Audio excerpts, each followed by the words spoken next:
Shopping topping করে mood of করেছিলাম। আম্মু অনলি আমায় একটা আইসক্রিম খাইয়ে দিয়েছে। সেটা খেতে আমার মন পেট কিছুই ভরলো না। আমার মনটা দেখে আব্বু ঠিক জানতে পারলো আমার মনের মধ্যে ডমিনোজ চলছিল।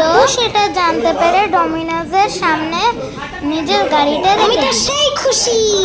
দেন আমরা চিকেন পিৎজা অর্ডার করে নিলাম। আমরা 299 এর একটা কম্বো নিয়ে নিয়েছি। তো আমাদের 5 মিনিটস ওয়েট করতেই হলো। এরপরে তো আম্মু আমাকে সেই রাগিয়ে যাচ্ছে কেন আমার আজ মনটা হ্যাপি হি হি।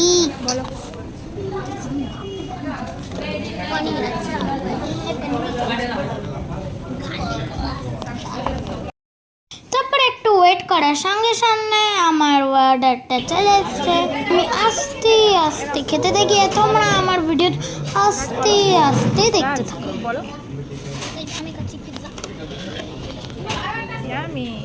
কেমন হাত দিয়ে দেখাও। তারপরে দেখো গাইস আমি আমার পিৎজাটা সব খেয়ে জাস্ট ইয়ামি ছিল পিৎজাটা গাইস। আমার ডান্স করা দেখি তো বুঝতে পারছো কতটা সুস্বাদু। আর গাইস আমি হট কেকটাও ভ্যানিশ করে পড়ে আছে একটুখানি কোল্ড ড্রিঙ্কস, সেটাকেও ভ্যানিশ করে দিয়েছি। গাইস আমি কিন্তু একটু একটু করে খেয়েছি, যা খেয়েছে সব আমার মা খেয়েছে। ফালতু ভিডিওগুলো দেখার জন্য thank you so much. By.